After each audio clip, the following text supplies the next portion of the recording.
Hello everyone, आप सभी लोगों का युक्ति आइस पर स्वागत है। आज एक महत्वपूर्ण टॉपिक पर चर्चा की जाएगी, जिसमें हम लोग देखेंगे 71वीं बीपीएससी के दौरान कौन सी गलतियां नहीं होनी चाहिए, और साथ ही देखेंगे कि 70वीं बीपीएससी में कौन कौन सी गलती की गई अभ्यर्थियों के द्वारा जो आप लोगों को इस दौरान नहीं करनी है।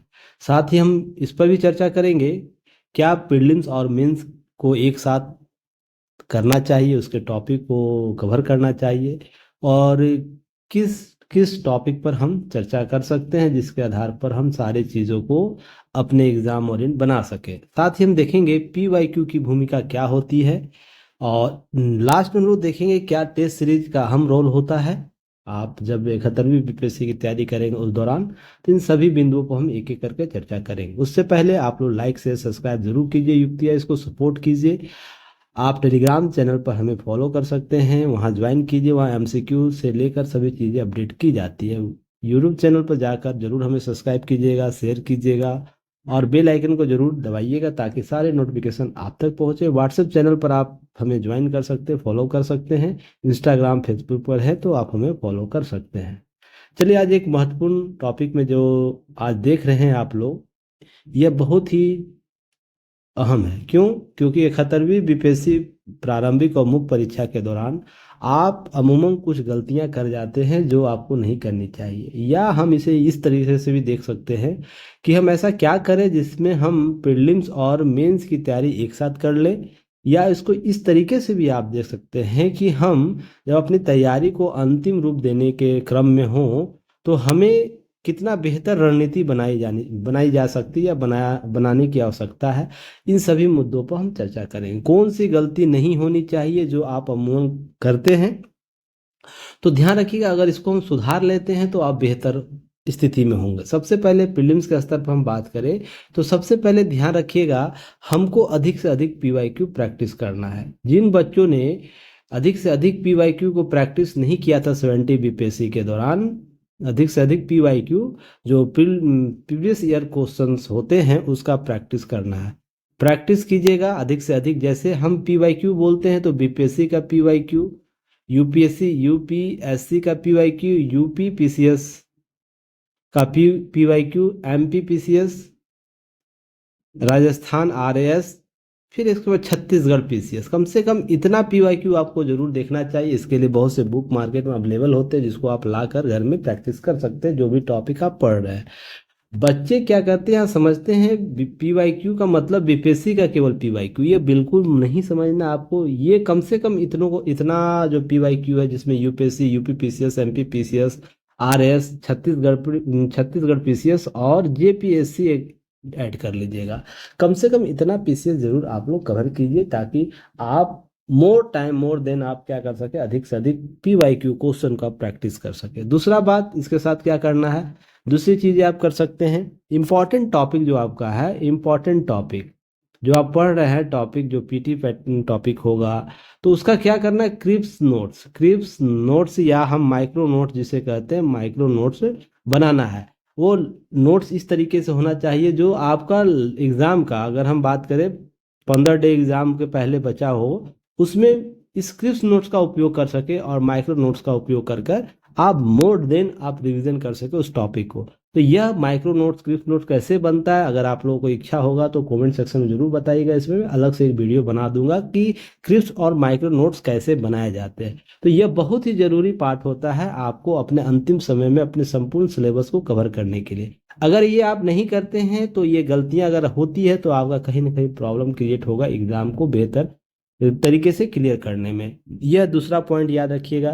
तीसरा पॉइंट आपको क्या करना है, तीसरा पॉइंट में अगर बात करें तो ध्यान रखिएगा तीसरा पॉइंट में कि हाल में जो भी एग्जाम हो रहे हैं, हाल के जो भी एग्जाम हुए, कोई भी एग्जाम, अगर मान लीजिए पीटी का डेट आपको 10 सितंबर है मान के चलिए, तो 10 सितंबर से पहले एक माह तक जो भी एग्जाम पहले हुए हैं, जो भी एग्जाम हो रहे हैं आपके आसपास के कॉम्पिटिटिव एग्जाम के, उसके क्वेश्चन को सॉल्व करना है। क्वेश्चन को सॉल्व करना, कम से कम कुछ प्रश्न लेते हैं, वो किसी भी पीसीएस का हो सकता है, किसी भी एग्जाम का हो सकता है, जिसका जीएस क्वेश्चन, करंट का क्वेश्चन आप एक बार जरूर देखिए ताकि आप समझ सके ट्रेंड कैसा चल रहा है। यह बहुत ही इंपॉर्टेंट पार्ट होता है प्रीलिम्स के दौरान। तो ये आप कर सकते हैं। चौथा आप क्या करिए, चौथा पॉइंट आपको ध्यान रखना है कि टेस्ट सीरीज, जो भी टेस्ट सीरीज आप कहीं भी दे रहे हो, टेस्ट सीरीज तो इसमें क्या होता है कि आप कुछ गलतियां करते हैं, कुछ गलतियां करते हो, गलतियों को क्या करना, बार बार कोशिश करना, समझने की कोशिश करना है कि हमसे वो गलती क्यों हो रहा है बार बार।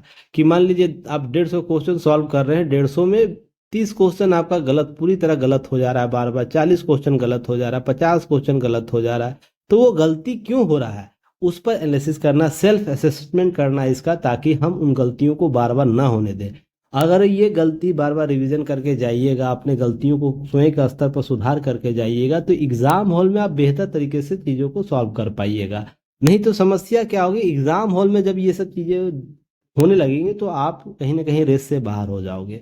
इसलिए सबसे पहले क्या रखना है, टेस्ट सीरीज आप कहीं भी दे रहे हो, किसी भी संस्थान में दे रहे हो, तो जो भी गलतियां हो रहा है उसका क्या करना, सेल्फ असेसमेंट करना है कि जिन क्वेश्चंस पर बार बार गलती हो रही है उस पर कमांड क्रिएट करना है, वो अगली बार वो प्रश्न उस टॉपिक से आता है तो गलत नहीं होना चाहिए। क्लियर है, ये प्रीलिम्स के स्तर पर सुधार करना है। अगर हम बात करें मेंस के स्तर पर, तो ध्यान रखिएगा मेंस के स्तर पर आपको सबसे पहले क्या करना है कि सबसे पहले बीपीएससी का जो पीवाईक्यू है, बीपीएससी मेंस का जो पीवाईक्यू है, तो ध्यान रखिएगा उस पीवाईक्यू को, उसके विभिन्न आयामों को समझना है, विभिन्न आयामों को। अगर मान लीजिए कोई क्वेश्चन पूछा गया है, उसके अन्य आयाम क्या हो सकते हैं, क्या उसमें और भी क्वेश्चन बन सकते हैं, क्या वो उसके क्वेश्चन पहले किस रूप में पूछे गए हैं, तो विभिन्न आयाम क्या है उसको समझना है। ऐसा नहीं कि केवल क्या करना, पी वाई क्यू जो है उसी को लिखे जाना, उसी पर रिवीजन करते चलना, ऐसा नहीं। जो टॉपिक है उसके सब टॉपिक उसको पहले समझना है और उसी के अनुसार अपनी तैयारी को अंतिम रूप देना। दूसरा आप काम क्या कर सकते हैं, जो इम्पोर्टेंट टॉपिक है और टॉपिक का नोट्स बनाना है। नोट्स किस प्रकार का नोट्स होना चाहिए, दो तरीके का नोट्स हो सकता है। क्रिप्स नोट्स हो सकता है, जो माइक्रो नोट्स के तौर पर भी आप इसे बना सकते हैं, क्रिप्स या माइक्रो नोट्स। क्रिप्स बहुत छोटा नोट्स होता है, एक पेज में आपका क्या होता है, 5-10 टॉपिक को कवर कर देता है। क्रिप्स माइक्रो नोट्स होता है, एक टॉपिक को थोड़ा सा विस्तृत तरीके से हम इससे अलग तरीके से इसको मर्ज करते हैं। वो कैसे बनता है वो आपको अगर चाहिए कमेंट सेक्शन में बताइएगा, मैं उस पर वीडियो एनालिसिस करवा दूंगा और कुछ पैटर्न समझा दूंगा जिसके आधार पर क्लिप्स और माइक्रो नोट्स आप बना सकते हैं। यह बहुत ज़रूरी है, यह नहीं कीजिएगा तो वही मैं जो पीटी के स्तर पर मैं बातें बोला ना कि 15 दिन पहले आप कैसे सारे टॉपिक को कवर करें। सबसे बड़ी समस्या बच्चों का यही होता है, जितने लोगों को मैं मेंटरशिप दे रहा था उसमें अमूमन अधिक से अधिक बच्चों का यही प्रॉब्लम होता है कि मैं बार बार बोलता था क्रिप्स नोट्स और माइक्रो नोट्स बनाइए, पर किसी कारणवश नहीं बन पाया, सिलेबस वास्ट होने के कारण उनकी तैयारी बेहतर तरीके से, टाइम मैनेजमेंट नहीं हुआ था, जिसके आधार पर उनका क्रिप्स या माइक्रो नोट्स नहीं बना। तो लास्ट के 15 दिन रिवीजन करने में उनको बहुत प्रॉब्लम होता है। पूरा मोटी मोटी किताब जो आप लोग बना के रखते कॉपियों, किताब को कॉपी में कन्वर्ट करते हैं अपने नोट्स के तौर पर, वो बहुत ही लेंदी हो जाता है, उसे लास्ट समय में रिवीजन नहीं किया जा सकता। इसलिए क्रिप्स नोट्स और माइक्रो नोट्स शुरू से बनाइए आप लोग मेंस को लेकर। अब ध्यान रखिएगा एक चीज़ और, जब प्रैक्टिस करवाता हूं तो मैं स्टार टॉपिक देता हूँ। स्टार स्टार यह है टॉपिक जो मार्क वाले जो मैं स्टार लगा के आपको क्वेश्चन देता हूँ, टॉपिक देता हूँ, उसको क्या करना, अधिक से अधिक तैयार करना है, अधिक से अधिक। याद होगा जब मैं 70 के लिए मैं मेंटरशिप दे रहा था तो उस दौरान मैंने आप लोगों को टॉपिक पे भी स्टार लगा के दिया था, ट्रिपल स्टार, 2 स्टार, 1 स्टार। तो ट्रिपल स्टार को सबसे ज़्यादा करना है, 2 स्टार को उससे कम, 1 स्टार को रिवीजन करके जाना है। तो मैंने आप लोग को बताया था वो जो भी टॉपिक पर स्टार लगा होगा उसको अधिक से अधिक बार क्या करना है, उसको तैयार करना, उसका अभ्यास करना है। तो अभ्यास करिएगा जरूर, अभ्यास मोर दिन जितना अभ्यास कीजिएगा उतना ही आप सेफ गार्ड में जाइएगा। ये आपको ध्यान में रखना, इसे गांठ बांध लीजिए ताकि आप एग्जाम के दौरान गलती ना कर सके। और लास्ट में आपको क्या करना है, पीटी की तैयारी कर रहे हैं, पीटी की तैयारी जब कर रहे हैं उसी दौरान क्या है, अधिक से अधिक मेंस के टॉपिक को कवर करना, अधिक से अधिक मेंस का जो टॉपिक है उसको कवर करना। अब ऐसा मैं क्यों कह रहा हूँ, यह इसलिए कह रहा हूँ ना कि जब आप पीटी दे के निकलिएगा उसके समय आपको ज़्यादा समय नहीं मिलेगा, आप मेंस के टॉपिक को कवर नहीं कर पाइएगा उस दौरान। तो क्या करना है, कुछ शिफ्ट चेंज बांट लेना है कि पीटी से पहले हमको मेंस का जो कॉमन टॉपिक है उसको पहले कवर कर लेना है पीटी के साथ ही, और बाद में जो मेंस ओरिएंट जो टॉपिक होते हैं, केवल मेंस में जो पूछे जाते हैं टॉपिक, उसको पीटी प्रीलिम्स देने के बाद ही हमको उसको कवर कर लेना। उसके बाद जब रिजल्ट आ जाएगा उसके प्रॉपरली आपको क्या करना है, पूरा कमिटेड होकर मेंस की तैयारी करनी है। तो कम से कम प्रीलिम्स के स्तर पर और मेंस के स्तर पर ये गलती अगर नहीं करिएगा कि ये सबको नहीं करने से आप इन सभी पर कवर करके काम करके अपनी गलतियों को सुधार सकते हैं। अमूमन यह 70 बीपीएससी के दौरान बच्चों के द्वारा किया गया था। इतनी चीजें समझा देने के बावजूद भी क्या होता है, बच्चे क्या होते हैं, भटक जाते हैं, क्योंकि इतना प्रेशर होता है ना वर्क का, इतना सिलेबस को कम समय में कवर करने का होता है कि वो भटक जाते हैं और उन पर विश्वास ही नहीं हो पाता है कि मैं इस तरीके से करूं। तो अगर जो बच्चे इसको रेगुलर बेसिस पर करते हैं, अपने आदतों में शामिल कर लेते हैं, वो निश्चित तौर पर अपने आप को सेफ गार्ड में रखते हैं। ये आपको करना है सबसे पहले प्रारंभिक और मुख्य परीक्षा के दौरान। नेक्स्ट हम देखेंगे, देखिए प्रीलिम्स कटअप को ध्यान में रखकर आपको काम करना है कि आपके जो कटअप है, कि हम 17वीं की बात कर ले, 69 की या 68 67 कटअप कितने रहे। अगर हम दो एग्जाम को 66 और 67 को छोड़ दें, बाकी जो कटअप रहे ना ज़्यादा नहीं रहे हैं। जो प्रश्न 150 में अगर 91 आए, नेगेटिव मार्किंग 2 बार से हो रहा है, तो यहाँ भी चीज़ों को ध्यान में रखना है। आपको अराउंड 100 क्वेश्चन सॉल्व करने हैं, जिसमें राइट सॉल्व होने चाहिए, जिसमें आपको आपका कटअप के अंदर होगा। तो आपको यह लेके चलना है कि हमको उतने क्वेश्चन तक चीज़ों को कवर कर लेना, पीवाईक्यू के आधार पर, अपने इंपॉर्टेंट टॉपिक के आधार पर हमको कवर करना है। तो हमेशा ध्यान रखिएगा, आपको 100% टॉपिक को कवर करने की प्रवृत्ति अपने में नहीं लानी है कि सिलेबस अगर दिया है तो सिलेबस को हमको टोटल कंप्लीट करना है। टोटल कंप्लीट करने के चक्कर में आप उस इम्पॉर्टेंट टॉपिक को कहीं ना कहीं छोड़ देंगे, जो आपको एग्जाम क्रैक कराने के लिए इम्पॉर्टेंट है। तो कम से कम ध्यान रखिए, अगर एग्जाम में इतना पढ़ने के बाद अगर आपका एग्जाम क्लियर हो रहा है, इसी पर मजबूती अपना मजबूत पक्ष को मजबूत कीजिए, ताकि आप बेहतर तरीके से अपने एग्जाम में अपना सीट एक पुख्ता कर पाइएगा। नहीं तो क्या होगा, 100% जो क्वेश्चन अभी तक नहीं पूछे गए, जो टॉपिक नहीं पूछे गए, अगर उसको भी बार बार करते हैं ना, तो क्या होगा, इस एक दो क्वेश्चन के चक्कर में आप जो जिस पर ज़्यादा क्वेश्चन कमांड क्वेश्चन पर होना चाहिए, वो कहीं ना कहीं छूट जाएगा। तो सबसे पहले आपके दिमाग में यही दिमाग में रखिए, बात डाल लीजिए कि आप पीवाईक्यू के जो कटअप रहे हैं, बीपीएससी के कटअप रहे हैं, उसके आधार पर पीवाईक्यू कितने आए हैं, उसके साथ साथ आपके इंपॉर्टेंट टॉपिक क्या है, इन सभी के साथ आप कम से कम तालमेल बैठाइए, ताकि आप अपने आप को सहज महसूस करें। अगर हम इन प्रक्रियाओं में नहीं खुद को ढालेंगे ना, तो पता चलेगा हम आसमान में, अंतरिक्ष में जा रहे हैं और उसकी कोई सीमा नहीं है। जितना दूर चलते जाइए, उम्र बीत जाएगा, समय आपका समाप्त हो जाएगा, पर अंतरिक्ष समाप्त नहीं होगा। इसलिए ध्यान रखिए, इसी प्रकार से आपका एग्जाम है। एग्जाम में जब गोता लगाते हैं ना, सागर में गोता लगाते हैं, आपके तह तक जाने में आपके सांसें फूल जाएंगी। तो समस्या को ज़्यादा और भी समस्या नहीं बना देना है।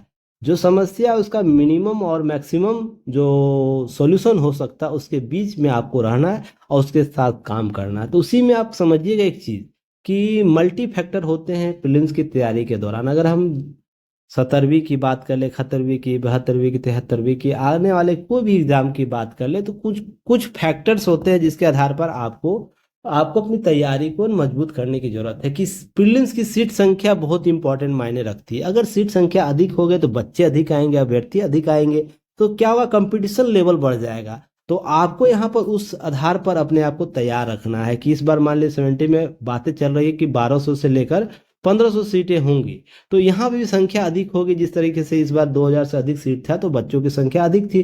तो यहाँ पर ध्यान रखना, प्रीलिम्स के सीट के आधार पर अपनी रणनीति को भी बनाने की जरूरत है कि जितना सीट होगा उतना अभ्यर्थी आएगा, उतने अधिक अभ्यर्थी आएंगे, उतना अधिक कंपटीशन होगा। तो कंपटीशन में अपने जो इस प्रकार के कंपटीशन होंगे, उसमें अपने आप को कहाँ सुरक्षित रखना, किस पैटर्न के आधार पर हम स्वयं को सुरक्षित रख सकते हैं, इसको ध्यान में रखना है। दूसरा, स्टडी मेथड आपका कैसा रहा है, आप किस प्रकार के मेथड का प्रयोग करते हैं, क्या क्रिप्स नोट्स का मेथड पर प्रयोग करते हैं, माइक्रो नोट्स का प्रयोग करते हैं, या केवल आप किसी ऑथेंटिक बुक को पढ़ रहे हैं और उसको पढ़ने के बाद अंडरलाइन करके आप वहीं से चीज़ों को कवर कर लीजिए। मेथड बहुत इंपॉर्टेंट रखता है, आप किस प्रकार के मेथड को आप क्या करते हैं, फॉलो अप कर सकते हैं। कि प्रीलिम्स मैथ एक साथ कर, प्रीलिम्स और मेंस एक साथ करते हैं, या केवल पहले प्रीलिम्स करते हैं तब जाके मेंस करते हैं पीटी के रिजल्ट आने के बाद, यह भी एक मेथड काम करता है। तो आप उस मेथड के आधार पर अपनी सीटें पुख्ता कर पाते हैं, क्योंकि अल्टीमेटम गोल तो यही है कि अपना जब फाइनल रिजल्ट आए उस लिस्ट पीडीएफ में मेरा नाम होना चाहिए, यही सबकी लड़ाई है ना। तो इसके लिए मेथड इंपॉर्टेंट रखता है, स्टडी मेथड आपका कैसा है, आप किस प्रकार के मेथड के आधार पर अपने आप को तैयार कर रहे हैं। अगर केवल केवल पीटी की तैयारी कर रहे हैं, प्रीलिम्स के स्तर की तैयारी कर रहे हैं पहले, फिर मेंस के स्तर पर तैयारी कर रहे हैं, फिर जाके इंटरव्यू के स्तर पर तैयारी कर रहे हैं, तो यह तीन स्तर पर आप लड़ाई लड़िएगा। तो इसलिए ध्यान रखिएगा आपके मेथड इंपॉर्टेंट रखते हैं, या पहले आप पीटी प्लस मेंस की लड़ाई कर रहे हैं, पहले तैयारी कर रहे हैं और फिर इंटरव्यू की, तो आपको दो स्तर पर आपको फाइट करना है, दो स्तर पर फाइट करना होगा। या तीनों आप एक साथ करते हैं, किसी टॉपिक जैसे कॉमन टॉपिक होते हैं जिसको तीनों जगह पूछा जा सकता है, उसको एक ही जगह कवर कर लेना है। तो इस तरीके से आप एक ही मेथड के आधार पर आप चीज़ों को कवर कर सकते हैं, एक ही स्तर पर लड़ाई लड़नी होगी। तो ध्यान रखिए कुछ कॉमन टॉपिक को आपको पहले छांटना होगा, और वो कॉमन टॉपिक क्या होता है मैं अपने मेंटरशिप प्रोग्राम के दौरान समझाता हूँ, बताता हूँ, जिसमें मैं 111 दिन का जो प्रोग्राम लेकर आया हूँ ना, उसमें ये चीज़ें क्लियर की गई है। कौन सा टॉपिक में प्रीलिम्स मेंस और इंटरव्यू तीनों जगह है, कौन सा टॉपिक आपको प्रीलिम्स और मेंस के दौरान आपको कवर करना है, कौन सा टॉपिक केवल पीटी ओरिएंट है। तो वो तीनों स्तर पर मैं आप लोग को अलग करके बताता हूँ। कोई बच्चे अगर जानना चाहते हैं तो इस दिए गए नंबर से कांटेक्ट कर लीजिएगा, हमसे बात कर लीजिएगा। तो ये जो पैटर्न है, मेथड है, आपको समझने की आवश्यकता है कि अगर इस पैटर्न के आधार पर अगर तैयारी करते हैं, एक ही समय में कॉमन टॉपिक को एक साथ कवर कर लेना है, उसके बाद पीटी मेंस के कॉमन टॉपिक को एक साथ कवर करना है, केवल पीटी ओरिएंट उसको एक जगह अलग से करना है। अगर करते हैं तो फाइट एक ही जगह करना, एक ही समय में करना, नहीं तो ऐसे क्या होगा, पहले प्रीलिम्स की तैयारी कीजिएगा, फिर मेंस की तैयारी कीजिए, फिर इंटरव्यू की तैयारी कीजिएगा, तो तीन जगह है ना, परेशानी परेशानी आपको लेना पड़ेगा, झेलना पड़ेगा। तो इसलिए इस मेथड को समझने का प्रयास कीजिए। दूसरा कि आपको स्टडी मटेरियल कैसे बना है, आपका स्टडी मटेरियल कैसा है, क्या वो अंतिम समय 15 दिन का समय हो, 1 महीना का समय, उस दौरान पूरा सिलेबस को कवर कर रहा है, आपको 30 दिनों के अंदर पूरे सिलेबस को 2 3 4 5 टाइम आप रिवीजन कर सके, ऐसे क्लिप्स नोट्स आपने बनाए हैं, ऐसे माइक्रो नोट्स आपने बनाए हैं। स्टडी मटेरियल बहुत फैक्टर करता है अंतिम दिनों में, तो यह भी एक इम्पॉर्टेंट पार्ट है प्रीलिम्स को क्लियर करने का। पीवाईक्यू पर कितना कमांड है, नेक्स्ट याद रखिएगा, पीवाईक्यू जो प्रीवियस ईयर क्वेश्चंस होते हैं उस पर आपके कमांड कितना है। अभी मैं आपको बताऊंगा ये क्यों जरूरी है, मैं कमांड शब्द का यूज किया हूँ। पीवाईक्यू का प्रैक्टिस करना और पीवाईक्यू पर कमांड होना, ये दोनों अलग अलग चीजें हैं, ध्यान रखिएगा। इसलिए मैंने कमांड शब्द का प्रयोग किया है। तो आपको ध्यान रखना, आप जो प्रीलिम्स क्लियर करोगे उसमें पीवाईक्यू का कितना कमांड आप करके रखे हो और वो क्यों जरूरी है, अभी मैं अगले स्लाइड में समझाऊंगा। नेक्स्ट ध्यान रखिएगा क्रिप्स नोट्स का पैटर्न कैसा होगा। अब यह भी इंपॉर्टेंट, जो स्टडी मटेरियल बना रहे हैं, क्रिप्स नोट्स बना रहे हैं, उसका पैटर्न आपने कैसा बनाया, क्या वो एग्जाम इस साल होने वाला है उसमें उस क्रिप्स नोट्स का अधिकतम जो टॉपिक है वो इस साल के आने वाले प्रश्नों में वो शामिल हो सकते हैं। यह बहुत इंपॉर्टेंट है, ऐसा नहीं पता चला कि हम वो टॉपिक बना लिए, उस टॉपिक पर क्रिप्स नोट्स बना लिए जो इस बार एग्जाम के लिए इंपॉर्टेंट ही नहीं है। तो स्टार रेटिंग जो मैं देता हूँ क्वेश्चन टॉपिक पर, क्वेश्चन जो मैं प्रैक्टिस करवाता हूँ उनको, वो इंपॉर्टेंट फैक्टर अपने क्विज नोट में शामिल किए या नहीं किए। मैं जो भी बातें कह रहा हूँ वो इसलिए बोल रहा हूँ कि मैं पिछले 2 3 एग्जाम में जब मेंटरशिप आप लोगों को दे रहा हूँ उसमें ये चीज़ें अपनाया हूँ, और वो बच्चे सक्सेस हो रहे हैं, उस बच्चे पर उन बच्चों में कॉन्फिडेंस बिल्डअप हो रहा है जो इस प्रकार की पैटर्न को अपना रहे हैं। तो क्रिप्स नोट्स के पैटर्न कैसे रहे इसको भी ध्यान में रखना, इन सब चीज़ों को अच्छे से कवर करके चलना है। नेक्स्ट ध्यान ध्यान रखिएगा कि क्या प्रीलिम्स और मेंस के टॉपिक हो एक साथ करने चाहिए। तो देखिए यहाँ पर दो दो अपने अपने तरीके से 2 3 मानक तय किए जाते हैं सभी अभ्यर्थियों के द्वारा। कोई आपको बोलेगा नहीं अलग स्तर पर करना चाहिए, कोई बोलेगा नहीं दोनों को एक साथ करना चाहिए, कोई बोलेगा नहीं प्रीलिम्स मेंस और इंटरव्यू एक साथ करना चाहिए। पर ध्यान रखिएगा आप किस स्थिति में कर कर बेहतर रिजल्ट ले सकते हैं, वो प्रत्येक अभ्यर्थियों के व्यक्तिगत तैयारी पर निर्भर करता है। उनके जो मेथड है उन पर तैयारी करेगा, उनका जो असेसमेंट तरीका है करने का, काम करने का, उस पर डिपेंड करेगा कितनी क्षमता के आधार पर कोई व्यक्ति कितना काम कर सकता है। तो सबसे पहले ध्यान रखिएगा अगर आप कुछ भी नहीं समझ पा रहे हैं तो 2 3 4 बातें कॉमन समझ लीजिए, उसके आधार पर अपनी क्षमता का निर्धारण कीजिए, उसके बाद अपने तैयारी को अंतिम रूप देने का प्रयास कीजिए। सबसे पहले क्या समझना है कि सिलेबस की समानता को समझना है। प्रीलिम्स और मेंस के स्तर पर कॉमन सिलेबस क्या क्या बोलता है, अगर इसको समझ लेते हैं तो आप बेहतर तरीके से अंडरस्टैंड हो पाएंगे अपने सिलेबस के पैटर्न को, तो सबसे पहले तो आप तय कीजिए कि सिलेबस की समानता क्या है। अगर पीटी और प्रीलिम्स और मेंस के टॉपिक, बहुत से टॉपिक सेम होंगे, जहाँ पर पीटी फैक्ट आपको पढ़ना है, कुछ मेंस फैक्ट पढ़ना है, तो दोनों का अगर टॉपिक एक साथ कवर कर लेते हैं तो आपका बहुत काम इजी हो जाए। दूसरा, आधारभूत विषयों से शुरुआत करें। देखिए, प्रीलिम्स और मेंस में अगर हम आधारभूत, start with the basic topic से करेंगे ना, जो बार बार टॉपिक जिससे प्रश्न पूछता है बीपीएससी, अगर उस टॉपिक को हम लोग करते हैं तो क्या होगा कि आप सबसे पहले उस टॉपिक पर कमांड कर लीजिएगा। दूसरा कि आप उस पर मोर देन आप रिवीजन कर पाइएगा। तो इसलिए आधारभूत विषय है उस पर शुरुआत कीजिए, जैसे पॉलिटी होगा, हिस्ट्री होगा, आपको किसी का ज्योग्राफी, किसी का साइंस होगा, तो ये सब चीज़ें क्या कीजिए, बेसिक टॉपिक है उसको कवर कीजिए। नेक्स्ट है, दोनों परीक्षाओं के लिए समय सारणी बनाए। इंपॉर्टेंट फैक्ट यह है कि हम एक टारगेटेड समय सारणी, मान लीजिए जैसे हम लोग 111 डे का प्लान लेकर चल रहे हैं, किसी में हम अधिकतम पीटी के सारे टॉपिक को कवर कर देंगे और मेंस का जो टॉपिक होगा उसका अधिकतम टॉपिक को यहाँ कवर कर देंगे। कुछ टॉपिक ऐसे होंगे जो प्योर कोर मेंस टॉपिक होते हैं, उसको प्रीलिम्स के जस्ट बाद 2-3 दिन के बाद से स्टार्ट कर देंगे, ताकि आप सेफ गार्ड में रहे, आप इस तरीके की तैयारी बना सके, इस तरीके के पैटर्न को अपना सके, फॉलो कर सके, जो आपको सफल बनाए। ऐसा नहीं कि केवल खिचड़ी करके रखना है स्वयं को, अपने आप को व्यस्त करके रखना है साल भर, ऐसा नहीं है।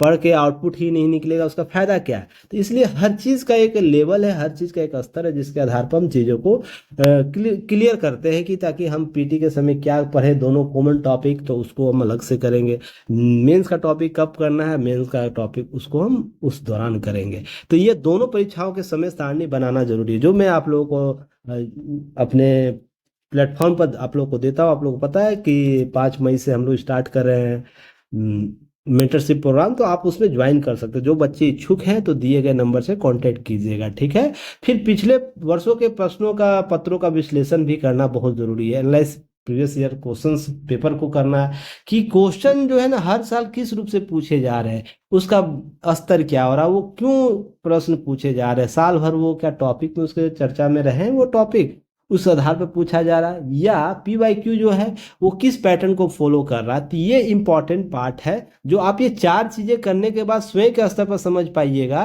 कि हमको प्रीलिम्स और मेंस को एक साथ करना चाहिए। अगर उस पर मैं विशेष भी चर्चा करूंगा जब जब मेंटरशिप प्रोग्राम के दौरान आप लोगों के साथ जुड़ा रहूंगा, कि पिछले वर्षों का प्रश्न क्यों विश्लेषण करना चाहिए। इसके आधार पर आप समझ पाइएगा कि बीपीएससी या कोई भी आयोग क्यों पीवाईक्यू को फॉलो करती है। इसलिए फॉलो करती है ना कि चीज़ें सिमिलरिटी बहुत सी चीज़ों में सामने आती है, जहाँ पर आप पीवाईक्यू के माध्यम से सॉल्व कर पाते हैं। तो यहाँ पर 4 बेसिक चीज़ें याद रखिएगा। अंडरस्टैंड कीजिए खुद को बेसिक टॉपिक के साथ, मेक टाइम टेबल क्रिएट कीजिए और सेल्फ एनालाइज कीजिए या सेल्फ असेसमेंट कीजिए अपना। ये 4 बेसिक चीज़ें आपको फॉलो करना, जिसके आधार पर प्रीलिम्स और मेंस के टॉपिक एक साथ कर सकते हैं। तो 4 बेसिक चीज़ों को क्या करना है, आप गांठ बांध लीजिए, इसको अच्छे से कवर रिवीजन करते चलिएगा। नेक्स्ट है, यहाँ पे एक चीज याद रखिएगा पीवाईक्यू भूमिका को, कि बहुत से बच्चों में भ्रांतियां होता है कि पीवाईक्यू का मतलब क्या बीपीएससी केवल होता है या कि यूपीएससी। हम इस यहाँ पर पीवाईक्यू की बात करें तो यहाँ पर कौन कौन सा शामिल है, यूपीएससी समझिएगा, एमपीपीसीएस समझिएगा, यूपीपीसीएस, फिर Rajasthan RAS, Chhattisgarh PCS, JPSC, ठीक है ना। और भी छोटे छोटे वनडे एग्जाम जैसे बीएसएससी का भी एग्जाम हो सकता है, यूपीपीएससी ट्रिपल पीएससी का भी हो सकता है, और भी बहुत से पीसीएस होता है। पर ध्यान रखिएगा, ये कम से कम आपको याद रखना है कि पीवाईक्यू का मतलब BPSC, UPSC, UPPCS, MPPCS, Rajasthan, Chhattisgarh, आपको जेपीएससी, फिर ये सब चीजें आपको कवर होनी चाहिए। तो ध्यान रखिएगा कि पीवाईक्यू में पैटर्न क्या आ रहा है। हम 17वीं बीपीएससी की बात करें, history, science, Bihar special, geography, polity, कम से कम इतने टॉपिक जो आपको बार बार पूछे जा रहे हैं, जहां से हम देखेंगे। फिर इकोनॉमी और मैं मैथ को नहीं लिया, और रीजन उसके पीछे बहुत से हैं, जिसमें 10 क्वेश्चन जो मैथ के रहते हैं वो हर साल पूछे जाते हैं, उस पर वैरी कोई नहीं होगा। इकोनॉमिक्स का क्वेश्चन करेंट बेस्ड क्वेश्चन ज़्यादा होता है, जिस पर हम कुछ बेसिक क्वेश्चन टॉपिक होता है, पर हम मान के चलते हैं हम उन टॉपिक को पकड़े जिससे मेरा सिलेक्शन पुख्ता हो जाए, या निश्चित तौर पर हम बात करें कि सिलेक्शन वहां तक हो सकता है उस टॉपिक को देखकर। तो यहाँ पर हिस्ट्री सबसे ज़्यादा क्वेश्चन, साइंस से ज़्यादा क्वेश्चन आते हैं, बिहार स्पेशल ध्यान रखिएगा, पॉलिटी क्वेश्चन ये सब देख लेते हैं। कि 70 में 23 क्वेश्चन आपको पूछा गया था हिस्ट्री से। तो विभिन्न पीवाईक्यू, वो बीपीएससी हो सकता है, यूपीपीसीएस हो सकता है, यूपीएससी हो सकता है, एमपीपीसीएस हो सकता है, किसी भी पीसीएस से, ध्यान रखिए पीवाईक्यू से वो 20 क्वेश्चन पूछा है। आप जाके एक बार टैली जरूर कीजिए, जो आंकड़े में दे रहा हूँ ना वो जाके पीवाईक्यू क्वेश्चन किसी का भी मार्केट से ले लीजिएगा और टैली कीजिएगा कि क्या यह पीवाईक्यू वो क्वेश्चन पूछा गया है या नहीं पूछा गया है। तो 23 क्वेश्चन अगर बीपीएससी पिछले बार हिस्ट्री से पूछा, उसमें 20 क्वेश्चन पीवाईक्यू था, ध्यान रखिएगा। 26 क्वेश्चन आपका साइंस में पूछा गया, जिसमें 19 क्वेश्चन पीवाईक्यू था। कुछ क्वेश्चन जो थे नए थे क्वेश्चन, तो ये साइंस में थोड़ा सा अलग पैटर्न अपनाया गया था। बिहार स्पेशल 24 क्वेश्चन जो पूछे गए थे, उसमें 20 क्वेश्चन पीवाईक्यू था। और पीवाईक्यू कहने का मतलब बिहार में बीपीएससी, बीएसएससी, दरोगा, इस प्रकार के जो एग्जाम होते हैं वहां से, ध्यान रखिएगा, पीवाईक्यू के तौर पर शामिल किया गया था। कुछ करेंट के क्वेश्चन डायरेक्ट क्वेश्चन थे, हिस्ट्री क्वेश्चन डायरेक्ट थे, तो याद रखिएगा इस तरीके। जियो का बात करें, ज्योग्राफी का, वर्ल्ड और इंडियन दोनों की बात हो रही है। 18 क्वेश्चन पूछा था, जिसमें 15 क्वेश्चन उसका पीवाईक्यू था। वो पीवाईक्यू में ये सारे पीवाईक्यू की बात हो रही, BPSC, UPPCS, UPSC, MPPCS, Chhattisgarh, Rajasthan, JPSC, इस प्रकार के जितने एग्जाम हुए हैं उसकी बात हो रही है, वहां से पूछा। तो पॉलिटी 10 में 10 क्वेश्चन पीवाईक्यू था उसका। तो इस प्रकार आप देखते हैं, इस प्रकार एक चीज देखते हैं कि 101 क्वेश्चन आपका history, science, Bihar special, geography, polity से होता है, जिसमें 84 आपका पीवाईक्यू था। अब बच्चे लोग परेशान होते हैं कि सर क्वेश्चन आ गया। अरे क्वेश्चन पीवाईक्यू से मैक्सिमम आते हैं। हाँ, ये पीवाईक्यू कौन सा होगा ये कोई नहीं बता सकता है। किस साल किस पीवाईक्यू से क्वेश्चन होगा, बिहार का लेगा कि यूपी का लेगा कि एमपी का लेगा कि सारे का लेगा, ये कोई नहीं बता सकता। पर सभी पीवाईक्यू पर कमांड कर लेने के बाद आप निश्चित मान के चलिए कि 84 क्वेश्चन आपको 101 जो आपको ये सारे सब्जेक्ट मिलाकर हो रहे हैं उसमें से हो हैं। तो इसका मतलब आपको तैयारी इसी आधार पर करनी। इसी तरीके से 69 बहुत बोला था, बहुत लोगों के द्वारा बोला था टफ क्वेश्चन पूछा गया, किया कुछ नहीं था। वो पीवाईक्यू को क्या किया था, पहले अलग अलग 4 जगह पूछता था, अब वो एक ही क्वेश्चन में 4 पीवाईक्यू को शामिल कर दिया, पूछ दिया। तो इसका मतलब पीवाईक्यू ही बेस्ट था वो ना। और इस पर मैं गहन अध्ययन कर रहा हूँ, इतने सालों का आपको रिपोर्ट दे रहा हूँ, जिसके आधार पर आपको चीजें समझने होगी और डाटा फैक्ट है। और जिनको लगता है कि नहीं है, एक बार जरूर मिलाइए। कमेंट सेक्शन में केवल नेगेटिव बातें लिख देने से चीजें नहीं सॉल्व हो जाती है। आप उसको जाके मिलाइए, अपने पीवाईक्यू से टैली करवाइए।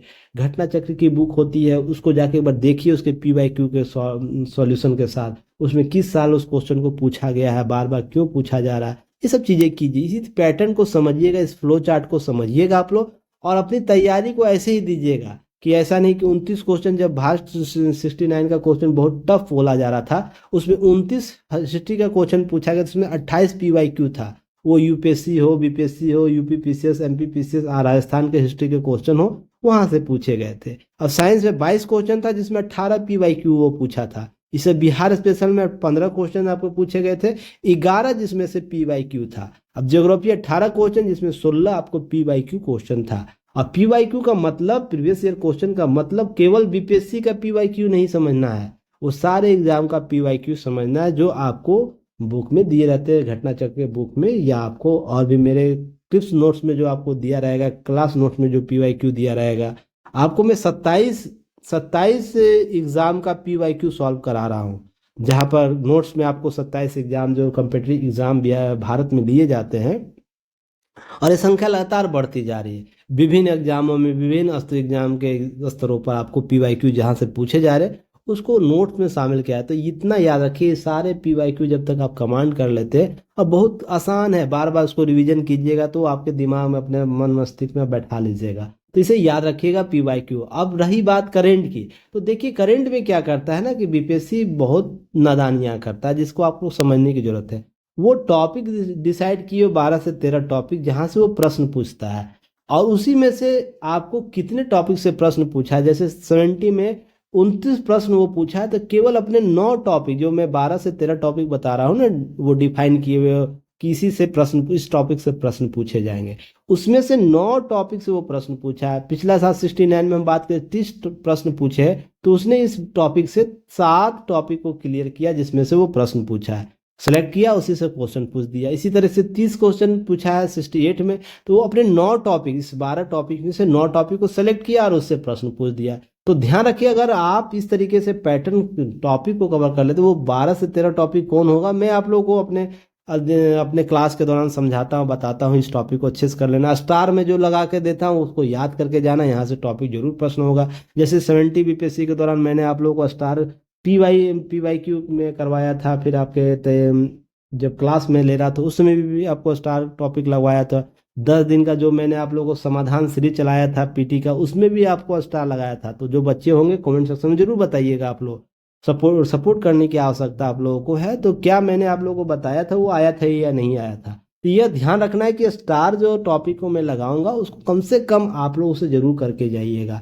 उसके अतिरिक्त और भी क्वेश्चन आ सकते हैं जिसको मैं आप लोगों को नोटिफाई करा दूंगा। तो ध्यान रखिए, इस 12 से 13 टॉपिक कौन होंगे मैं आप लोगों को बार बार समझाऊंगा, बताऊंगा, उसको रिवीजन करके जाना। जहां जहां वो टॉपिक दिखेगा किसी तरीके से अपडेट होगा तो करंट को करके जाना है। तो ये मान के चलिए 29 में से कम 25 प्लस ऐसे टॉपिक होंगे जिसको मैंने आपको अपनी तैयारी के दौरान आप लोगों को अभी करंट पिलर में दूंगा, वहां भी कवर हो जाएगा। तो परेशान होने की जरूरत नहीं है। क्लियर है। अब क्या है, टेस्ट सीरीज का अहम रोल है, बहुत अहम रोल होता है। देखिए टेस्ट सीरीज क्या कराता है ना, कि आप जब टेस्ट सीरीज में बैठते हैं तो ध्यान रखिएगा आप क्या गलती कर रहे हैं ना, गलतियों को ये पहचानाता है। क्या करेगा, आपकी जो गलतियां होती हैं, गलतियां जो करते हैं गलतियां, उसको पहचान कराता है कि ये गलती नहीं होना चाहिए। अगर इजी क्वेश्चन है और टफ क्वेश्चन है, तो आप इजी क्वेश्चन में अगर गलती कर रहे हैं तो उस पर सुधार आप जल्द से जल्द करें। टफ क्वेश्चन में गलती हो रहा है तो वहाँ सीखने की जरूरत है, ये क्वेश्चन आपको अच्छे तरीके से कवर करके जाने। पर इजी क्वेश्चन अगर गलत हो रहा है तो इसका मतलब सुधार आपको चाहिए कि अपने बेसिक टॉपिक को अच्छे से अच्छे कवर करें। फिर आपको टेस्ट सीरीज क्या करता है, एक रेगुलेटरी देता है, एक टाइम बाउंड देता है जिसका आधार पर अपने टॉपिक को कवर करना है। तो टेस्ट सीरीज बहुत अहम रोल होता है अपने आप को उभारने में, अपनी गलतियों को समझने में। अब जो बच्चा समझना चाहता है उसकी बात हो रही है, जो केवल क्या करना चाहता है, टॉप करना चाहता है टेस्ट में, केवल गया पढ़ के गया और हर टेस्ट में टॉप करना चाहता है, उनकी बात नहीं हो रही है। वो केवल क्या करते हैं, अपने एग्जाम में टॉप करना चाहते हैं। टेस्ट सीरीज में मैं बहुत बार देखता हूँ कुछ चोरी करके, यानी टेस्ट सीरीज के दौरान मोबाइल से सर्च कर करके आंसर मारते हैं, आंसर लगाते हैं, एमसीक्यू सॉल्व करते हैं।